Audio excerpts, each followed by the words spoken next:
Baik, selamat datang di channel saya. Di video tutorial kali ini, perkenalkan saya Sony. Akan menjelaskan tutorial sederhana bagaimana Java bekerja, dan kita akan nanti mencoba mempelajari Java Basic ya.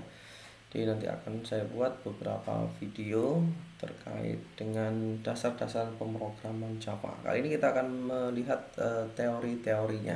Oke. Nah, pada kesempatan kali ini kita akan membahas tentang apa sih Java itu, dan kita mungkin sudah tahu pemrograman Java itu banyak sudah digunakan, dan salah satu keunggulannya adalah simple karena kita banyak mendapatkan keuntungan-keuntungan. Lalu Java ini terkenal berorientasi objek dan sangat tidak tergantung pada platform. Jadi dia tidak tergantung pada platform manapun. Oke. Kemudian juga memfasilitasi library untuk database, untuk jaringan ya. Jadi dalam Java itu bisa dikembangkan ke banyak hal ya. Kemudian kita bisa melakukan remote ya, pengerjaannya dengan menggunakan remote. Oke, baik. Lalu yang bisa kita lihat adalah Java itu juga banyak dikembangkan di dunia big data, di dunia AI, lalu juga bisa dikembangkan untuk IoT ya. Kemudian jangan lupa game Minecraft itu dibangun dari Java, dan juga salah satu bahasa natif yang digunakan untuk pemrograman mobile atau Android itu juga menggunakan Java. Oke, baik. Kita akan bahas salah satu kelebihan dari Java yang multi platform atau independen terhadap platformnya. Oke, kalau kita lihat gambar sebelah kiri sendiri ini adalah salah satu contoh pemrograman C, di mana ketika source code itu dibuat maka akan dikompil dan menghasilkan, misalkan di sini kita memiliki 3 jenis sistem operasi, mulai dari Windows, kemudian Mac, dan juga Linux. Maka ketika ingin dideploy ke 3 sistem operasi ini, maka bahasa programan C ini harus dikompil ke 3 jenis OS yang berbeda ya. Jadi kita harus mengcompile 3 kali, contohnya yang ada di sini. Nah, berbeda dengan yang ada di Java. Ketika kita membuat sebuah program yang ada di Java, kemudian kita compile, maka hasil kompilasinya hanya satu. Tidak pernah ada hasil kompilasi beberapa versi ya. Dan ini akan bisa didistribusikan ke masing-masing sistem operasi dengan syarat ya, sistem operasinya sudah terinstall JRE atau Java Runtime Environment ya. Oke, jadi meskipun multi platform, akan tetapi di masing-masing platform harus menginstal Java Runtime Environment terlebih dahulu atau disebut dengan JRE. Nah, di dalam JRE itu nanti ada yang namanya JVM atau Java Virtual Machine. Jadi seolah-olah di dalam sistem operasi kita ada sistem operasi lagi kecil di dalamnya ya. Baik. Nah, ini sebuah code atau sebuah semboyan dari Java yang namanya Wora ya.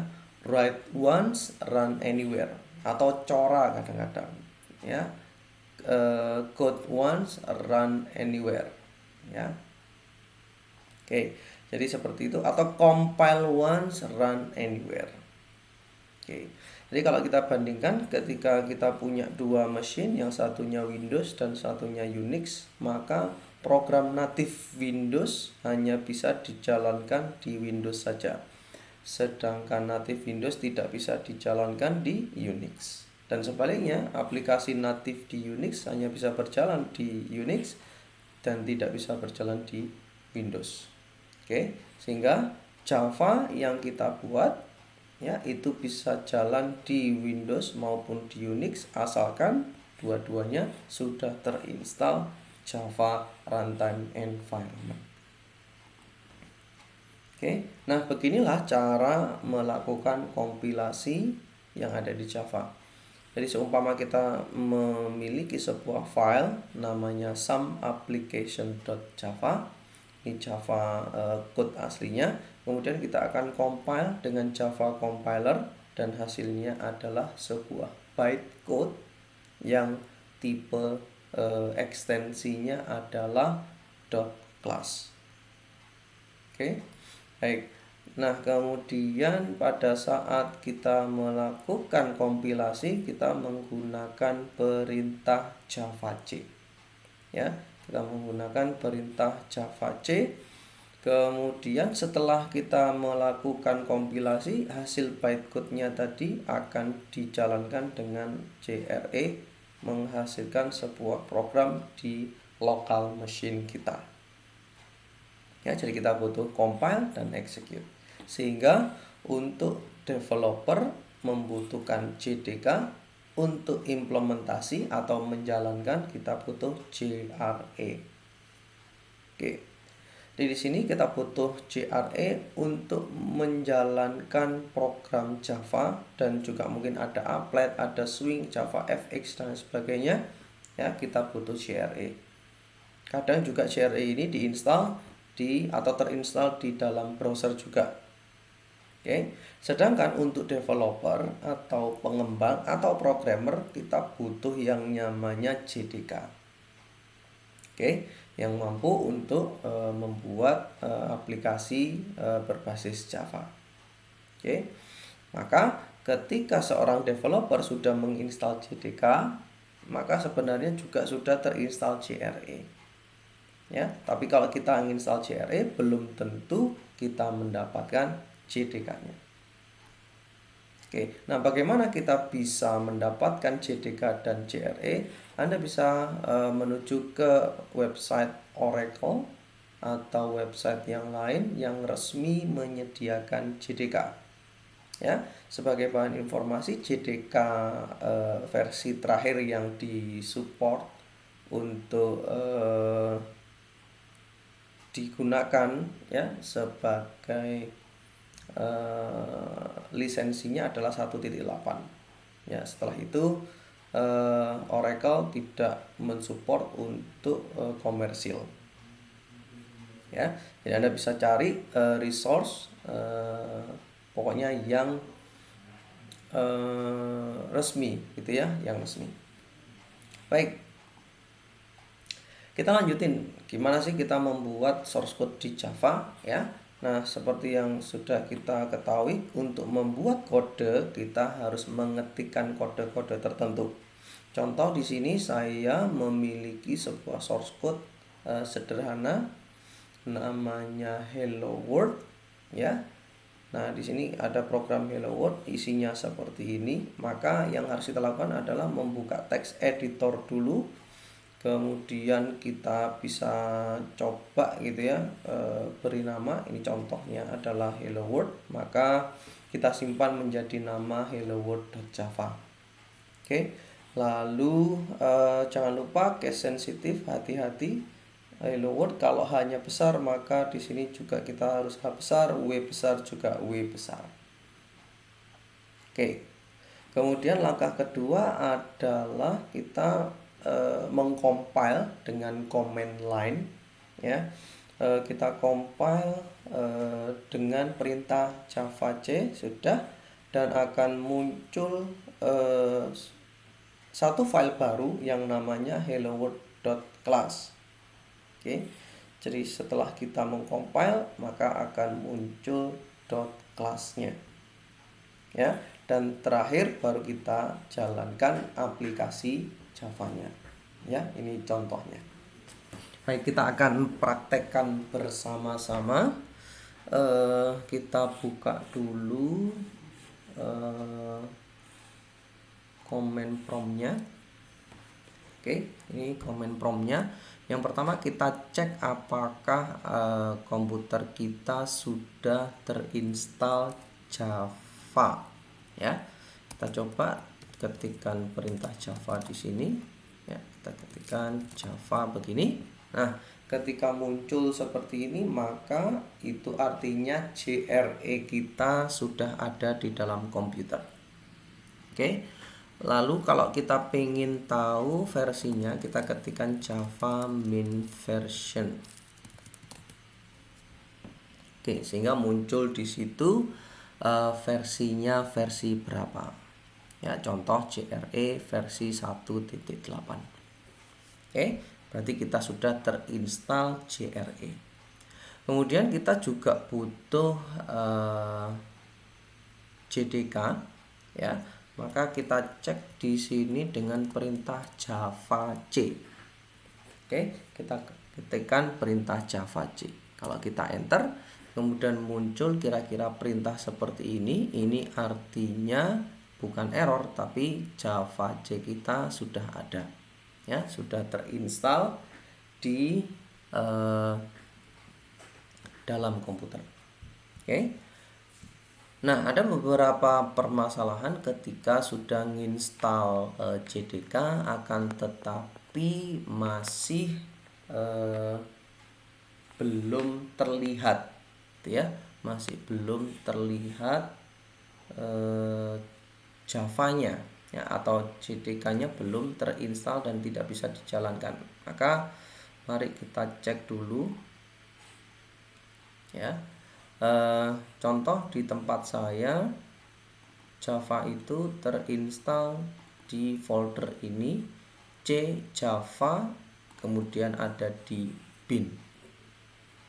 Oke, maka yang harus kita lakukan adalah memastikan JDK-nya masuk di dalam environment variable.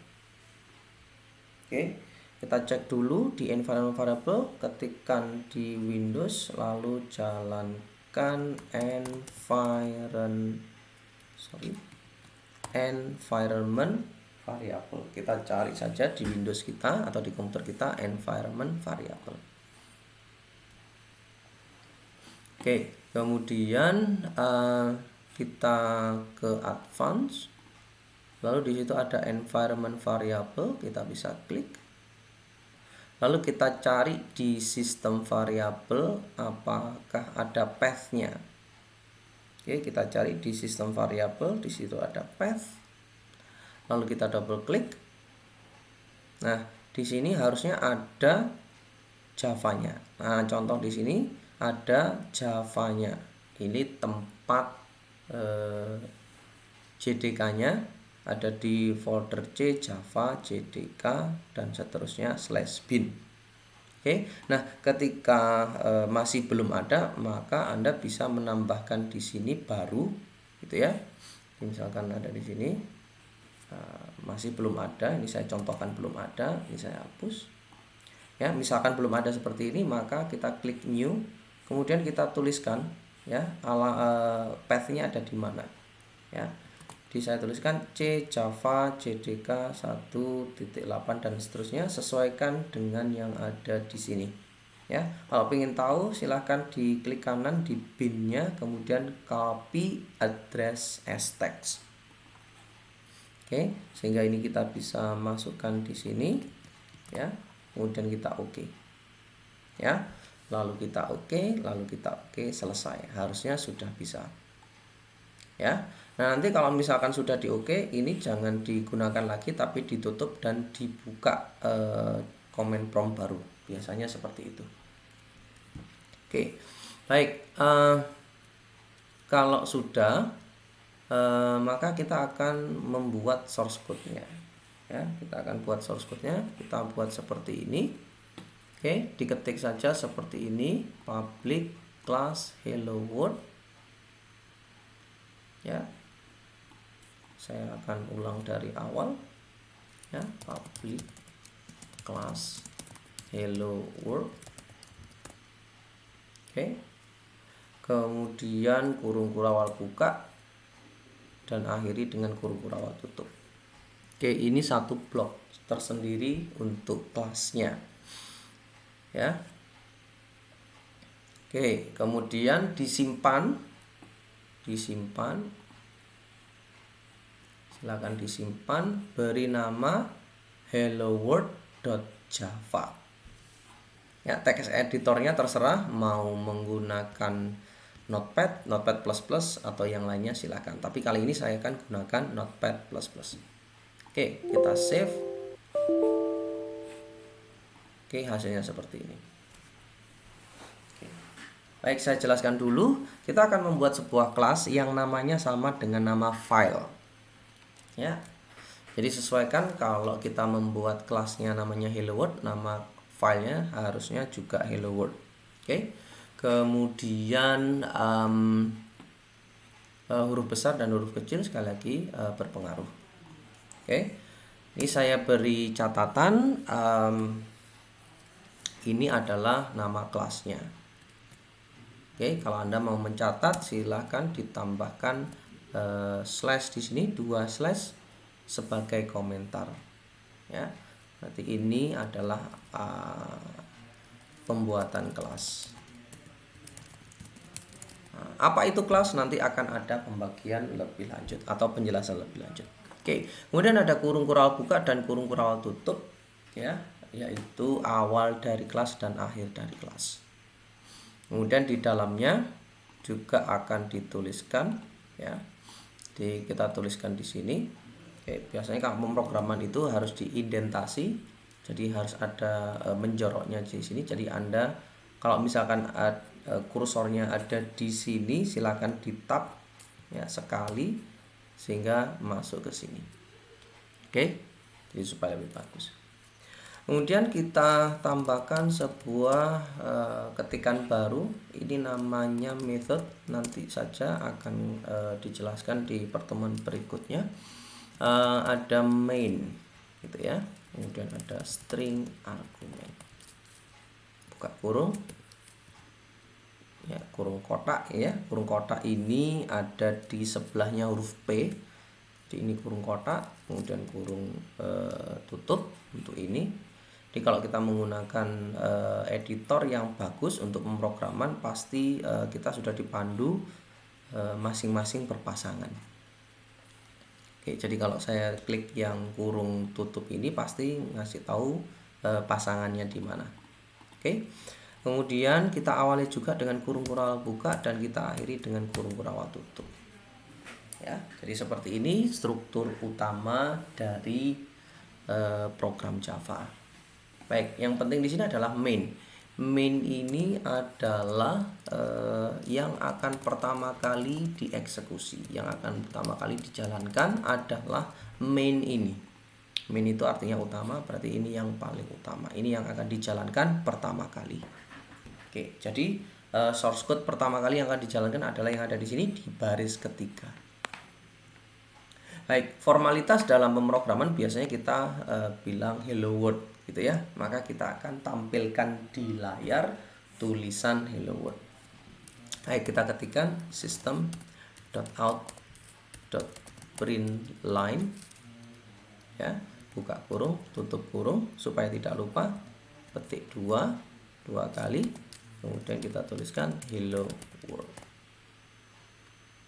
Oke. Kemudian di Java kita harus mengakhiri statement dengan titik koma. Jadi jangan lupa tambahkan titik koma setelah statement. Oke, jadi ini perintah untuk, saya tuliskan di sini, menampilkan tulisan hello world. Nah, jadi di layar nanti akan muncul tulisan hello world. Oke, sekali lagi komentar yang hijau ini tidak perlu ditulis ya. Di sini hanya saya kasih keterangan saja. Dan kalau Anda ingin program, saya sarankan untuk menambahkan komentar sehingga suatu saat Anda mempelajari lagi, Anda tahu fungsinya apa. Oke, baik. Setelah kita membuat programnya, kita simpan pastikan sudah tersimpan. Kalau di Notepad++ biasanya warnanya merah jika file itu belum tersimpan. Oke, ini langkahnya kita buat programnya dulu, lalu kita compile. Oke, kita compile di sini. Baik, yang pertama adalah kita harus masuk ke dalam foldernya. Jadi di sini Anda bisa perhatikan di tempat saya ada di drive C, kemudian doc, kemudian mat, kemudian ada 01 introduction, dan baru ada hello world. Jadi saya harus masuk ke folder ini terlebih dahulu. Oke, maka saya akan masuk dengan perintah cd atau change directory ke dokumen doc, kemudian slash mat, lalu 01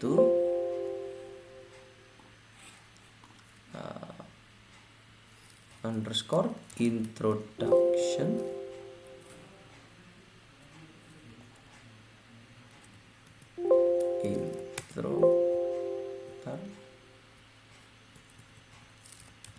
boleh seperti ini.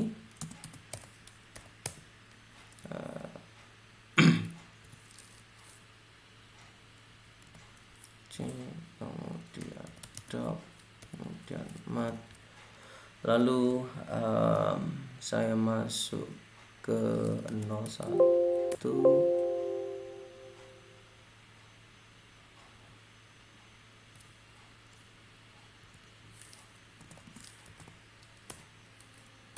Oke, kemudian saya masuk ke sini dan saya lihat filenya. Oke, saya punya file bernama helloworld.java.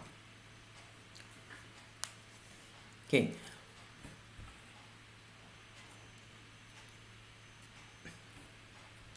Setelah itu kita akan melakukan kompilasi sesuai dengan slide yang tadi. Kita gunakan perintah java c. Oke, kita lakukan dengan perintah java c, kemudian diikuti dengan nama filenya helloworld.java. Oke, kemudian kita enter. Dan jika tidak ada pesan error, maka hasil kompilasi kita berhasil. Ya, baik. Kalau kita ingin cek, mari kita lihat di sini. Nah, barusan kita buat file Java-nya, dan ketika kita compile maka akan menghasilkan bytecode-nya alias bernama helloworld.class. Oke. Jadi ini juga ada di sini. Kalau kita dir lagi, nah ini ada sebuah file baru yang bernama helloworld.class. Oke, baik. Kemudian langkah berikutnya adalah kita melakukan running atau mengeksekusi dengan perintah Java diikuti dengan nama bytecode-nya. Oke. Khusus untuk ini kita tidak perlu ekstensinya, langsung saja kita tuliskan Java Hello World.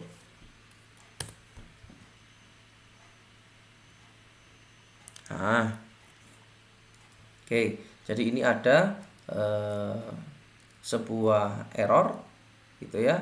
Nah, kita akan cek apa errornya. Oke.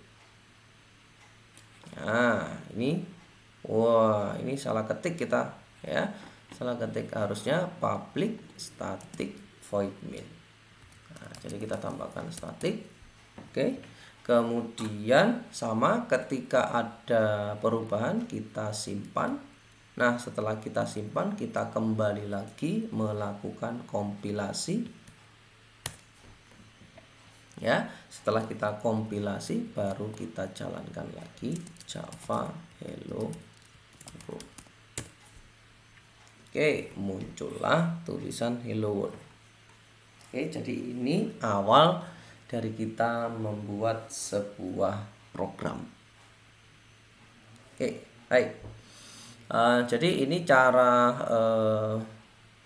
aslinya ketika kita melakukan kompilasi. Nah, nanti di praktek berikutnya kita akan menggunakan tools. Salah satunya adalah NetBeans. Kita akan menggunakan NetBeans supaya pada saat kita melakukan pemrograman akan jauh lebih nyaman gitu ya. Tidak perlu harus ngetik kemudian di-compile dan dijalankan ya seperti ini. Tapi saya tunjukkan inilah sebenarnya tata cara dalam melakukan kompilasi. Aslinya seperti itu. Tapi dengan NetBeans kita atau dengan IDE ya kita akan terbantu. Baik.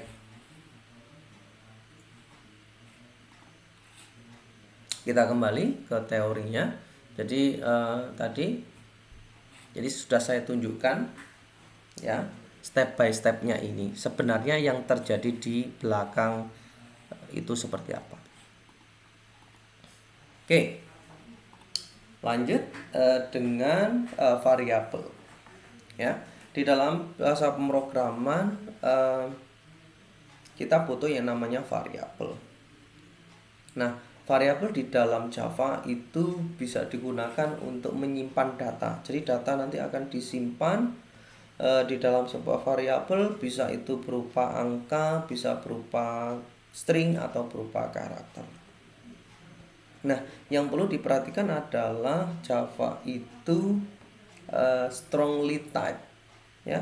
Artinya semua variabel itu harus ditulis dengan benar, huruf besar dan huruf kecilnya akan ngefek. Oke. Nah, sebelum kita ngomongin variabel, kita harus tahu juga tipe data. Jadi di Java harus ditentukan sebuah variabel itu tipenya apa.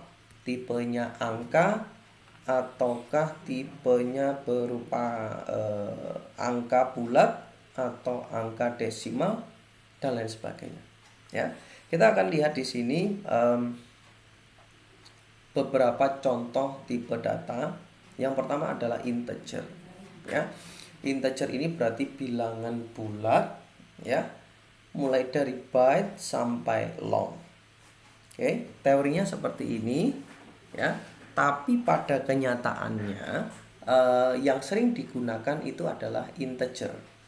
Nah, byte, karakter, short dan seterusnya ini sama-sama semuanya menyimpan bilangan bulat, akan tetapi di situ ada perbedaannya, yaitu ada di berapa jumlah minimum dan maksimum yang bisa disimpan. Contoh, byte itu hanya bisa menyimpan angka ya 100 minus 128 sampai 127. Jadi kalau ingin menyimpan nilai 200 tidak boleh menggunakan byte. Oke. Kemudian yang terkenal berikutnya adalah short. Angkanya adalah dari 32 dan seterusnya, ini tidak perlu dihafal gitu ya. Yang penting adalah byte ini 2 kali lipat dari short. Ini 8 bit, ini adalah 16 bit. Oke. Kemudian kalau integer itu mampu menyimpan angka seperti ini gitu ya, dan bitnya adalah 32. Ya, long 64. Sedangkan float ya ini bisa menyimpan koma. Ya, bisa menyimpan desimal. Oke, begitu juga dengan double. Nah, yang berikutnya adalah boolean. Nah, boolean ini hanya bisa menyimpan nilai benar atau salah, true atau false. Oke, baik, ini adalah contoh-contohnya ketika kita ingin menuliskan source code. Contoh byte B65 ya, kemudian short S sama dengan 65, integer I sama dengan 65 ya. Khusus long gitu ya, kita harus tambahkan L di belakangnya. Contoh 65L ya, ini wajib kita tambahkan L untuk long.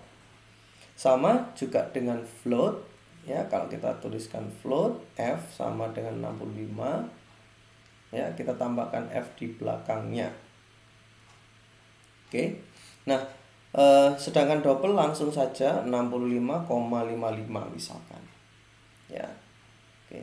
Nah, kenapa long dan float harus ditambahkan L di belakang dan F di belakangnya, sedangkan yang lain tidak perlu? Ya, ini karena kalau kita menuliskan angka, ya, angka ini akan otomatis dianggap sebagai integer kalau bulat.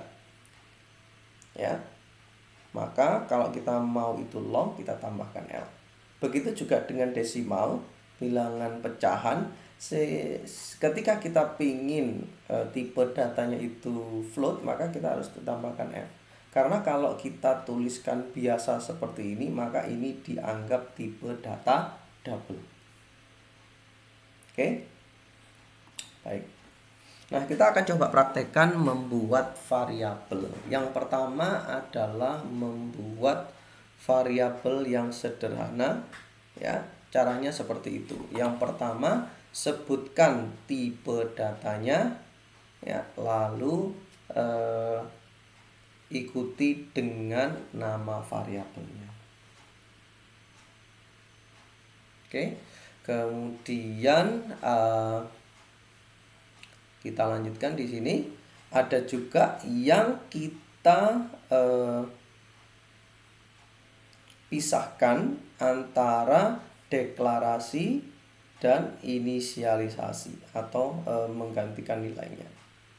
Oke, jadi kalau ini hanya pesan variabel saja, kemudian ini pesan variabel sekaligus mengisikan, ya. Kalau yang ini sekaligus mengisikan tapi dalam satu baris, ya. Yang ini lebih simpel daripada yang atas karena kita hemat penulisan. Oke, ini cara untuk membuat variabel. Kemudian kita bisa cek di berikutnya, ya. Di bagian berikutnya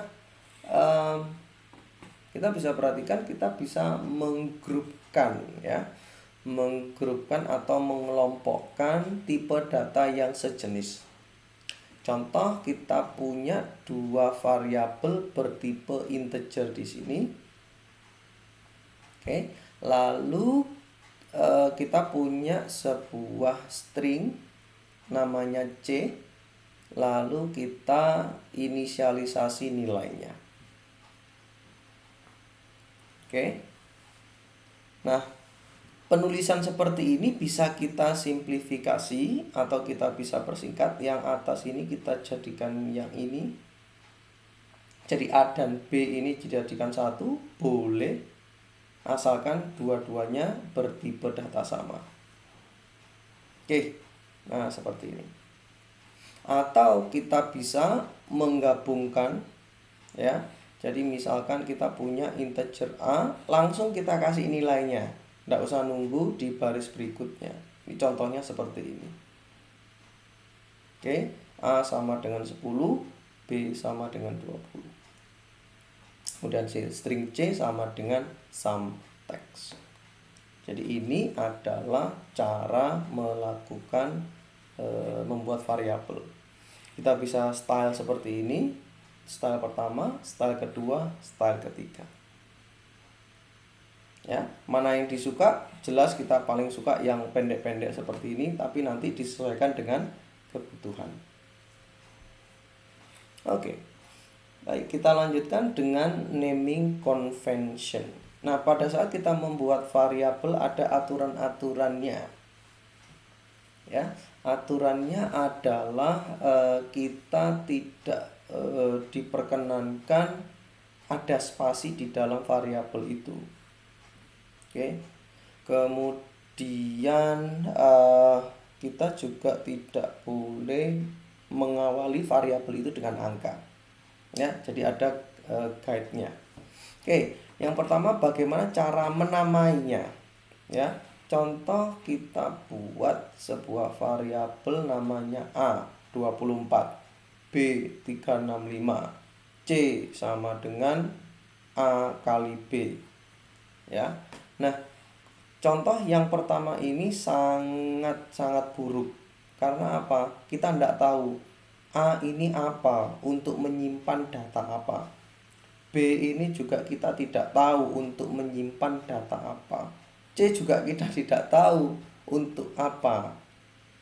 Maka yang paling bagus adalah kita membuat sebuah variabel yang sesuai dengan peruntukannya, sesuai dengan tujuannya.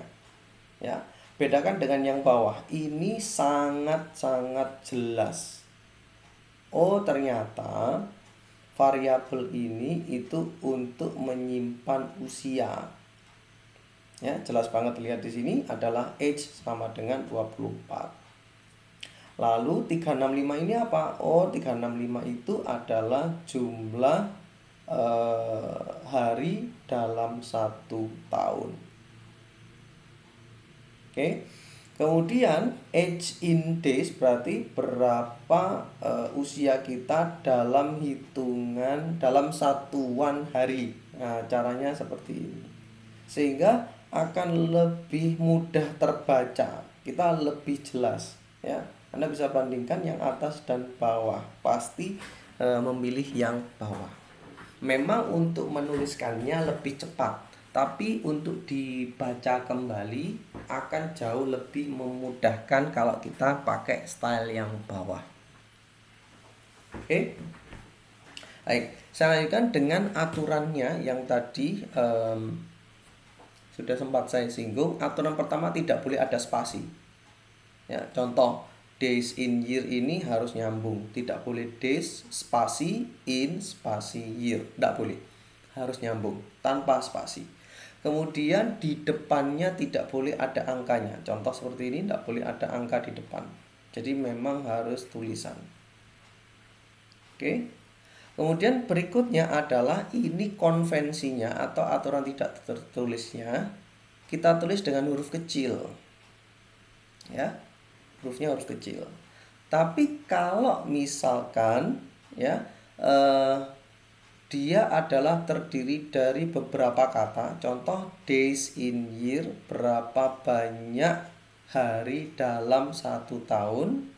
Maka kita tuliskan huruf besar di huruf pertama, ya, di kata kedua dan seterusnya. Jadi khusus untuk kata pertama, huruf pertama di kata pertama memang kecil, tapi huruf pertama di kata berikutnya harus besar. Ya, ini hanya sebagai panduan saja.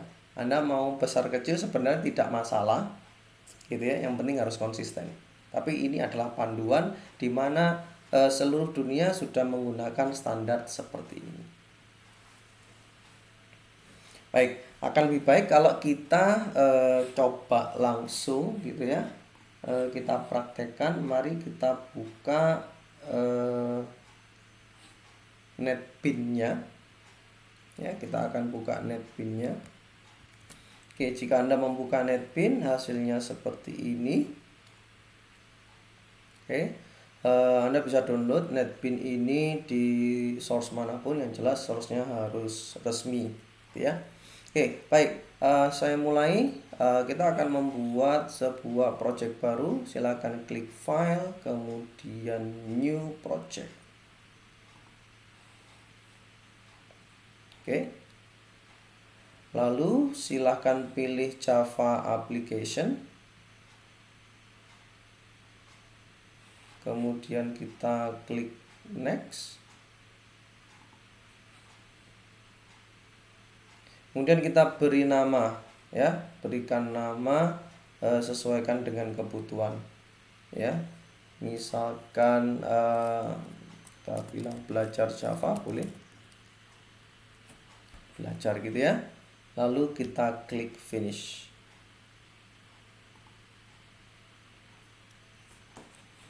Oke, akan muncul di sini sebuah project baru namanya belajar.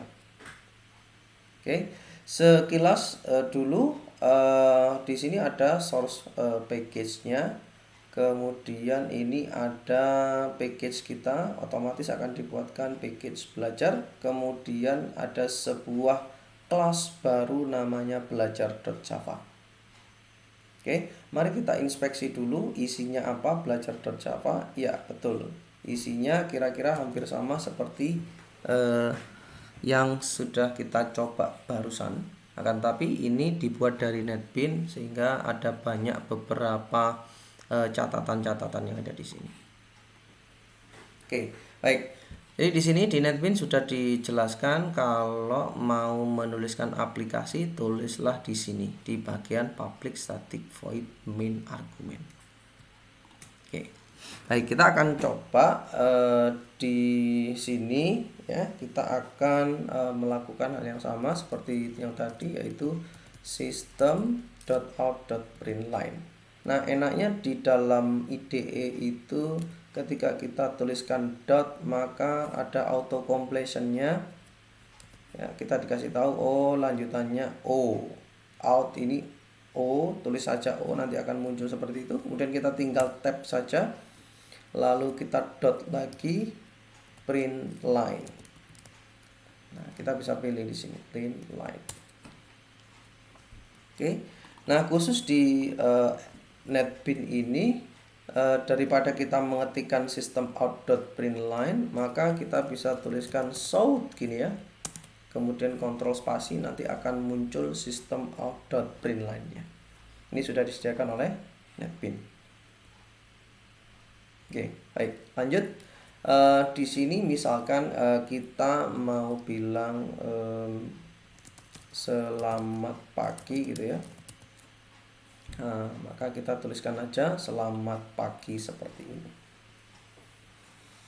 Oke, baik. Berikutnya kita bisa langsung klik jalankan.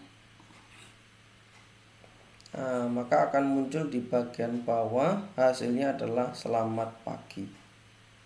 Ya, jadi Anda bisa perhatikan dan Anda bisa bandingkan bahwasanya ini jauh lebih gampang ketimbang kita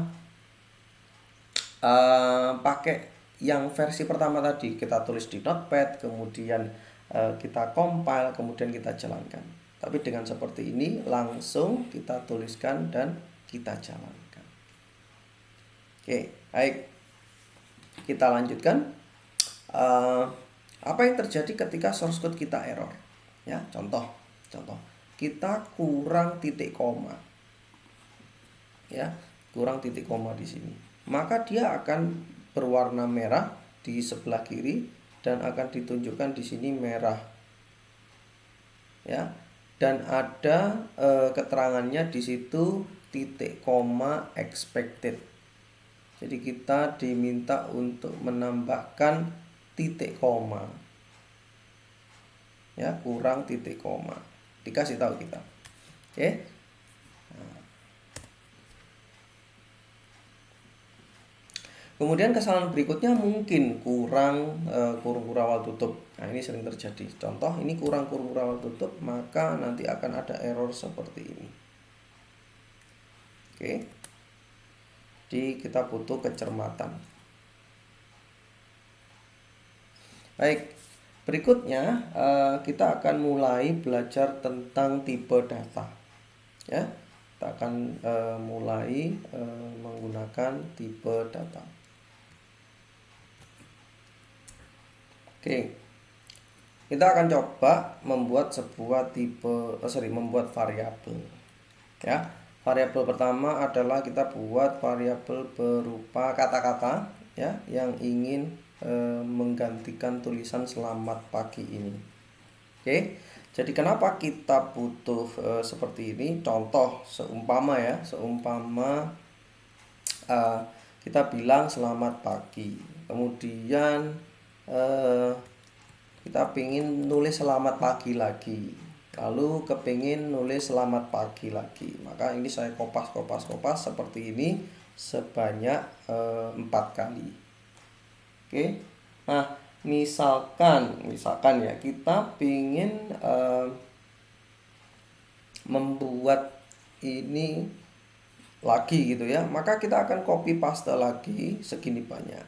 Oke, nah salah satu gunanya variabel adalah untuk mempersingkat atau mensimplifikasi. Oke, sebagai contoh saya ganti tulisannya dengan ucapan gitu ya.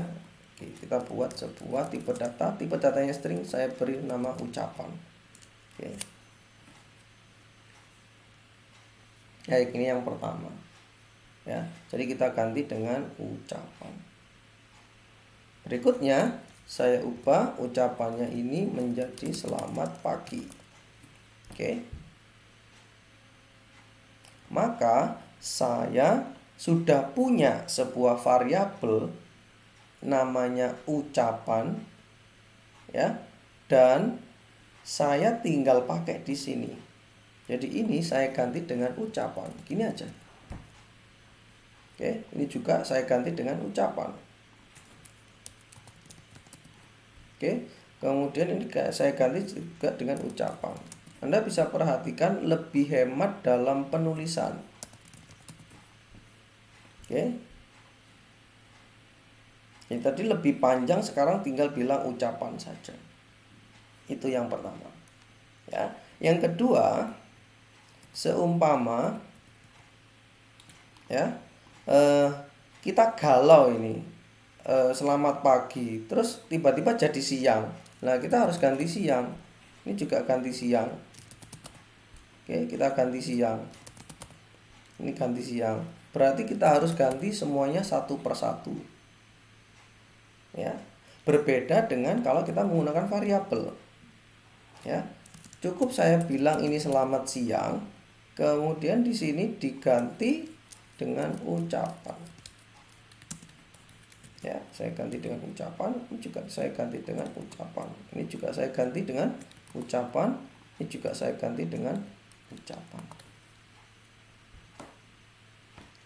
Oke.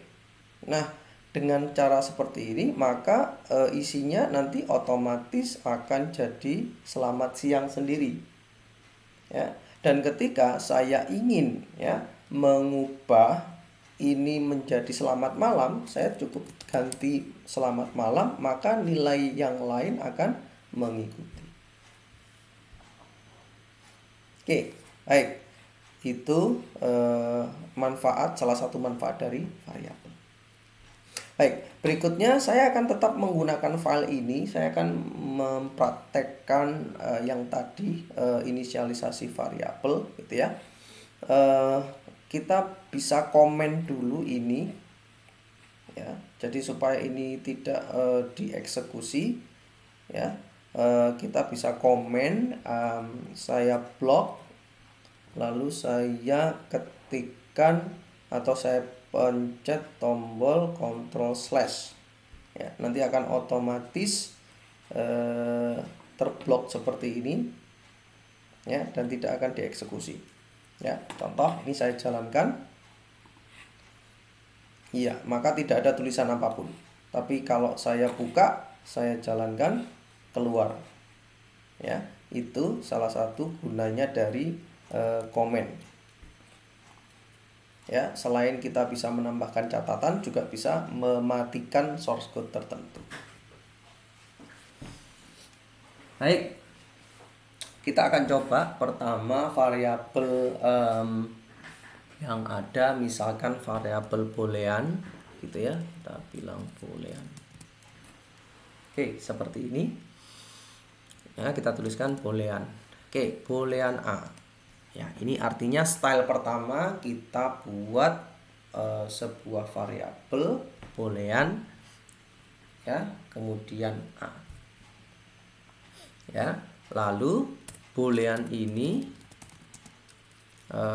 variabel A ini saya isi dengan true. Ingat tadi di catatan bahwasanya boolean itu hanya bernilai true atau false, maka saya menuliskan seperti ini. Oke. Nah, sebagai contoh misalkan tipe datanya boolean, saya kasih angka 10, tidak mau ya, dia akan error. Kenapa? Karena boolean itu hanya bernilai true atau false ya. Ini contohnya. Oke, berikutnya saya punya cara berikutnya, yaitu kita buat jadi satu gitu ya. Jadi ada boolean kita coba tipe data berikutnya, byte ya, byte B sama dengan 127.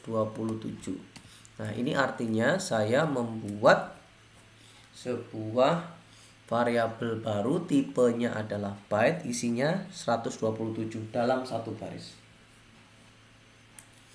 Oke, baik. Kemudian saya juga akan membuat contoh yang lain, yaitu tipe data short misalkan.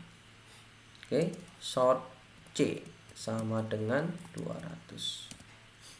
Ya, ini contohnya kalau kita membuat short kemudian ada byte. Ya. Nah, tadi sudah saya jelaskan bahwasanya byte itu maksimal 127, minimal minus 128. Jadi contoh, ini kenapa saya tuliskan 127, karena ini sudah maksimum. Seumpama saya ganti dengan 8, maka akan terjadi error. Karena apa? Byte itu hanya mampu menampung hanya sampai 127. Nah, maka yang umum digunakan adalah integer. Maka saya tuliskan di sini integer, misalkan D sama dengan 5000. Ini contoh. Ya. Nah, bagaimana dengan integer sendiri? Berapa maksimumnya, kita coba ya. Nah, ini berapa?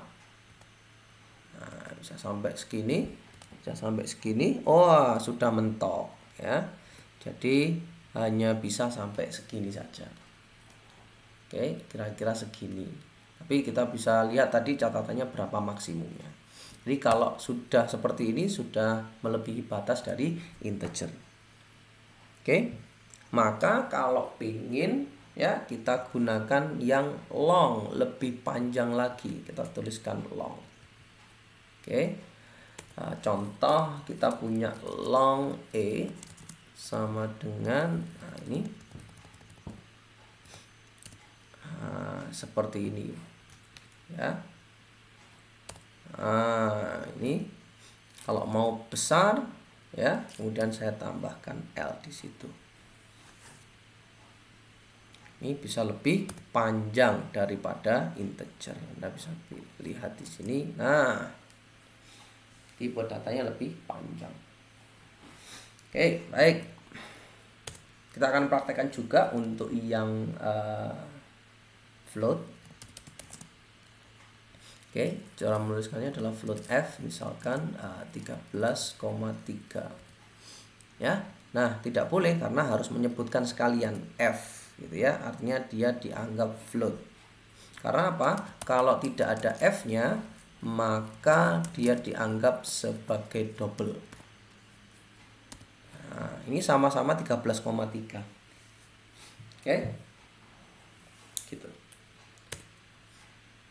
Nah, berikutnya kita juga akan melakukan grouping.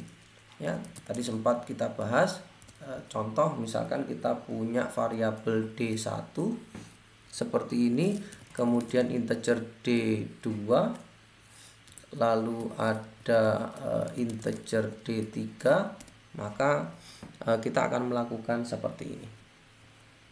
Oke, baik. Sambil kita cek ya, mari kita printkan ya variabel D1 ini ya. Maka akan terjadi error karena apa? D1 itu belum didefinisikan. Begitu juga dengan D2 dan D3, maka akan muncul error seperti ini. Oke, karena dia didefinisikan ya, tapi tidak diisi nilainya. Ya, maka pesan kesalahannya adalah variabel D1 might not have been initialized. Jadi mungkin belum diinisialisasi. Jadi tidak boleh ditampilin kalau tidak ada isinya. Oke. Nah, apa bedanya kalau misalkan ini saya hapus?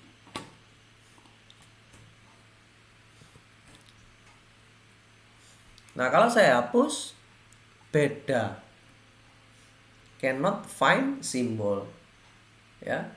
Jadi errornya berbeda ketika belum dibuat variabelnya atau belum diinisialisasi, beda-beda. Ya, jadi ini belum dibuat, belum dideklarasikan variabelnya, errornya adalah cannot find symbol. Sedangkan kalau kita sudah bikin variabel tapi belum diinisialisasi, ya, jadinya adalah may not have been initialized. Oke, baik, kita lakukan grouping seperti yang dijelaskan di slide tadi. Maka saya bisa groupingkan D1, D2, D3 seperti ini. Boleh.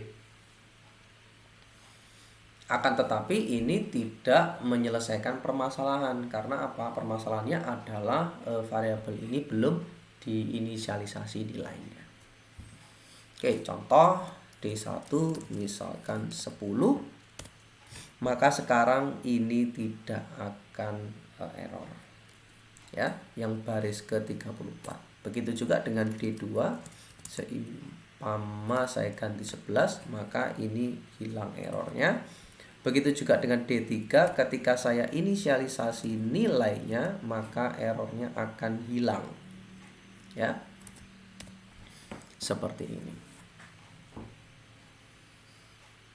Oke, jadi kita inisialisasi bareng-bareng karena apa? Tipe datanya sama, ya. Kemudian baru kita ganti nilainya satu persatu. Oke, nah kalau yang style berikutnya adalah kita sekaligus mengisikan nilainya.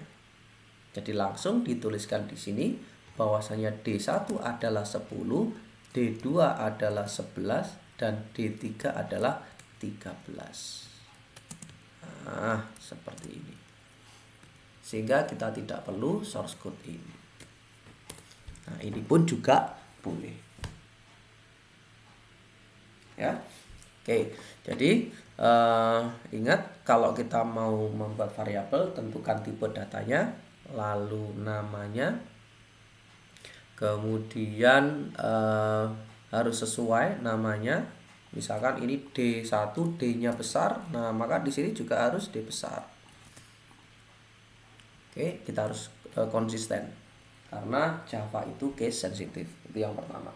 Yang kedua, ini adalah contoh yang jelek dalam penamaan variabel, ya. Contoh boolean A, kemudian byte B, short C, integer D. Ini buruk sekali karena tidak mencerminkan ini buat apa. Akan tapi untuk belajar, untuk testing saja saya rasa tidak masalah. Contoh yang bagus adalah ini, ya, string ucapan. Baik, itu dulu yang bisa saya sampaikan pada pertemuan kali ini. Dan di video ini kita akan berjumpa di video-video berikutnya. Jangan lupa klik tombol like dan share, dan berikan komen, dan jangan lupa klik tombol subscribe karena subscribe itu gratis. Dan jangan lupa bunyikan loncengnya. Sampai ketemu di tutorial berikutnya. Selamat berjumpa kembali.